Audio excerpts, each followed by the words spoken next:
there was a community deep in the woods, and everybody in that community lived well. The creatures of the community enjoyed themselves in that community until the blizzard came.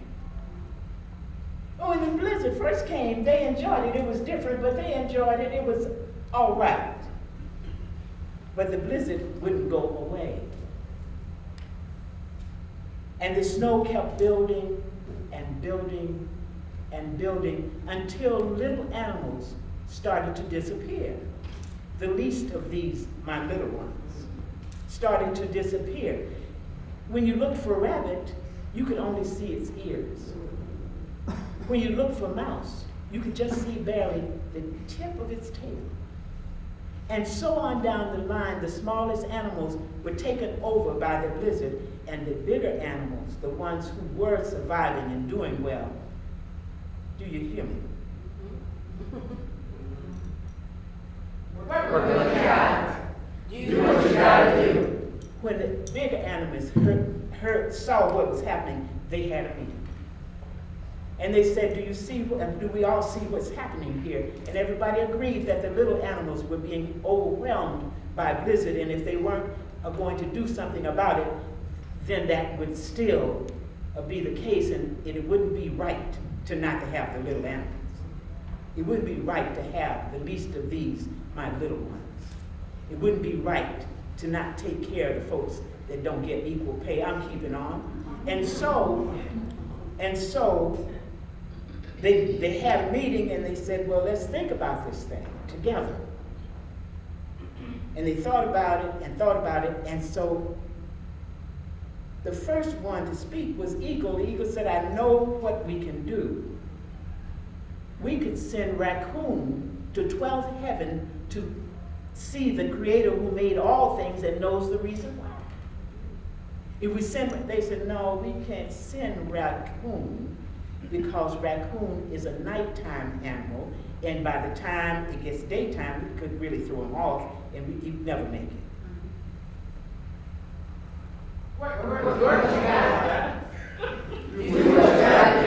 So they kept right on looking at who could possibly go.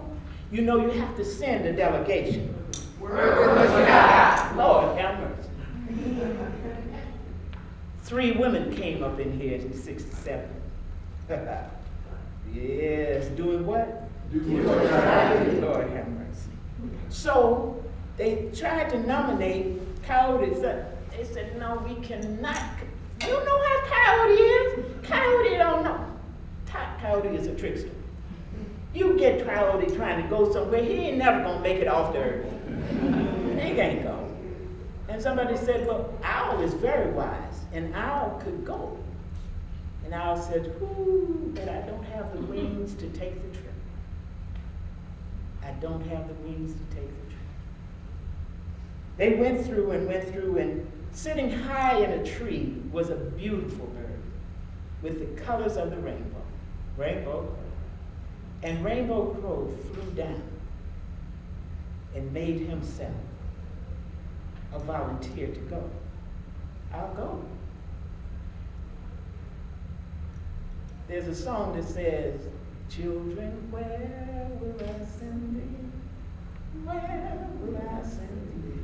I'm gonna send you one by one for the little bitty baby that's born in Bethlehem. Rainbow Crow took off, wings spread out, and headed off to heaven, 12th heaven, where the Creator of all things, who knows the reason why, was sitting on his throne. But it was a 3-day trip. The winds blew. Rainbow Crow had a little setback, but he'd come back again. And then he'd get to another place, and the winds got him again. And he tumbled a little bit, but he got right back in and flew right on in. He wasn't going to give up. He was headed for 12th heaven. He had given his word, and that's what he was going to do. Well, he got to 12th heaven, and the Creator of all things, who knows the reason why, wasn't on the throne. Ooh, Lord have mercy. How many times have you petitioned heaven and wondered if anybody was on the throne? But the song said God is still on the throne. Within your bosom, you got the phone. Wherever you walk, you're not walking or flying alone, because God is still on the throne. So Rainbow Crow, who must have been kin to me and us, said, I'm just going to sing a song. And Rainbow Crow broke out in a song and sang in a sound that sounded like a flute.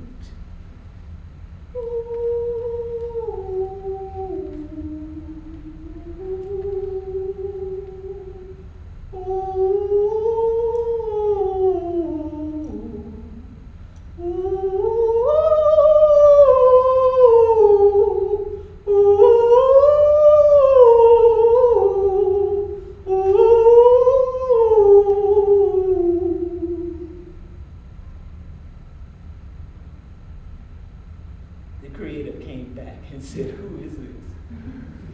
Oh, my Lord, I hear people talk now about how music is therapeutic as though they just discovered it. But I know those who tears watered the way. I know those whose blood was in the path. And I know they sang songs in their dilemma. I know they sang songs in their trouble. I know they sang songs, and I know heaven heard them. Some of them didn't make it up the path, but their songs are still with us. Lord, hold my hand while I run this race. I say, Lord, hold my hand while I run this race. Oh, Lord, hold my hand while I run this race. Lord, I don't want to run this race in vain. And God heard us too. Well, Creator said, what can I do for you? Sometimes we go to the Lord and we don't know what we're there for. We're just there because we didn't know where else to go. Ain't a bad place to be. But Rainbow Crow was on a mission. So he told the Lord about the blizzard and asked him to stop the snow. Creator said, I can't stop the snow because it's got its own spirit. Spirit snow is a real spirit. So I can't stop the snow, but I believe I got a gift for it. And he said, I'm going to give you spirit fire. I'm going to give you spirit fire. And the Creator took a stick and gave it to the sun. And the sun lit the stick because light and warmth can melt almost anything. I said almost, and I ain't playing. And so Rainbow Crow thanked the Creator of all things and knows the reason why. And he took the stick in his mouth, in his beak, and he began the 3-day flight back. Now, when you get going back home and the wind comes at you and you got fire in your mouth, in your beak, it's lighting that fire hot. And the stick began to shorten. And Rainbow Crow could feel the fire on his feathers, but he wouldn't stop. The second day, the stick was even shorter, and he felt it on his beak, but he had to go home and he had to take the fire home because that's what he came to do.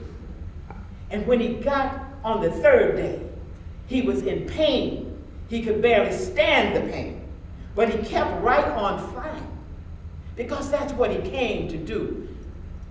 Do what you gotta do. Work with what you got. Do what you gotta do. Work with what you got. Do what you gotta do. Work with what you got.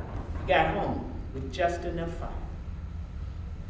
And he took that fire and the big animals helped him to build the wood up, and they put the little bit of fire that was left in the wood. And the fire became warmer. Spirit fire filled the area. Now, spirit snow was stubborn. I looked out my window just before I came, and it was snowing. I love snow, so it's all right, and I also know who has dominion over it, so it ain't bothering me. But it was snowing, and I just kind of smiled. I've known the time that would have frightened me. I called it raindrops with white fur coats on. Yep. And so the snow came down. I didn't have time to stop and look at it because I had to get me together. But then the little animals started to show up again. Turtle showed up. Turtle is kind of a depressed fellow. But he gave him what he could in terms of joy. He said, I'm glad to see you. Mouse just ran around everywhere. Mouse was just so happy. He was just happy. And Rabbit hopped around and twitched his ears and did his nose. He was just cute, having a good time. I said, well, wait a minute. Where's Rainbow Crow? Now there was a bird standing nearby. The bird who had brought the fire. But he didn't look like Rainbow Crow anymore. His feathers were all black. And he didn't sound like Rainbow Crow anymore.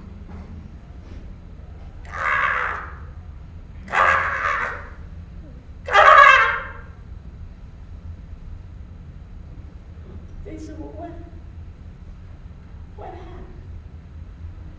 And some of them jeered the bird. They didn't believe that he was Rainbow Crow, formerly known as Rainbow Crow. He didn't believe that. But the creator of 12th heaven, who created all things and knows the reason why, came down. Won't he show up? Won't he do it? Won't he do it? Come on, people, won't he do it? I know we had William and Mary, but won't he do it? Oh, I know we had William and Mary, but won't he do it? That's why we're here, because he did it. All right? So,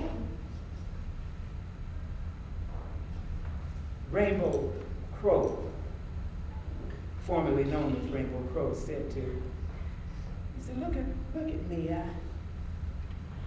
I don't have my colors anymore. Creator of all things says, yes, you do. Said, raise your wings. And when Rainbow Crow, formerly known as Rainbow Crow, raised his wings, you could see rainbows in the blackness of his wings. He said, but my voice, I don't have my voice. He said, oh, yes, you do. It's a different voice. This will be the voice that when it is heard, all will listen because they'll know that you're making the sound of warning. You're warning that something, everybody needs to be alert because something is about to happen. And I give you one more gift. Because your meat now smells of fire and smoke, you will never be hunted. And I give you the gift of recognizing anybody who comes at you and tries to destroy you, you will remember them and you will be able to find them. So Rainbow Crow, you are now Black Crow. And you are blessed. And from that day to this, Black Crows, when they see that somebody is trying to destroy them, they remember the faces and they will come for you. There are stories about it. But even in birdland actual literature, when Black Crows gather, their gathering is called murder. Their gathering is called murder. When Black people gather, our gatherings are held in suspicion, not because we are dishonest, but because there are those who have done things to us that know we ought to be meeting about something that is difficult for them. Our lives have been criminalized so that we don't even want to come together anymore because we don't want to be stigmatized by one another. But stewardship says, get over that. Stewardship says, fly on into the situation, knowing that you are a fiery spirit, knowing that that fire will light the way, knowing that it can also be destructive, but only if you are not true to your stewardship. Stewardship says to deal with the context in which you are building so that you know what it is that you're trying to get done. Stewardship says, know when to hold your peace and be like Joshua. Don't holler until the Lord says so. Stewardship says, be faithful. Stewardship says, be loyal. Stewardship says, honor your family. That if you do not honor your family first, what you build on is not solid ground. And so I bring you this story this afternoon. I bring you this story at the College of William and Mary, where 3 young black women were brought in 1967. They were not told that they were here to integrate this place. In fact, that word was not even allowed to be used. They were not told that. And by the time they discovered it, they knew that they were all in. And so they did what? They stuck together. But they didn't stick together to not include everybody.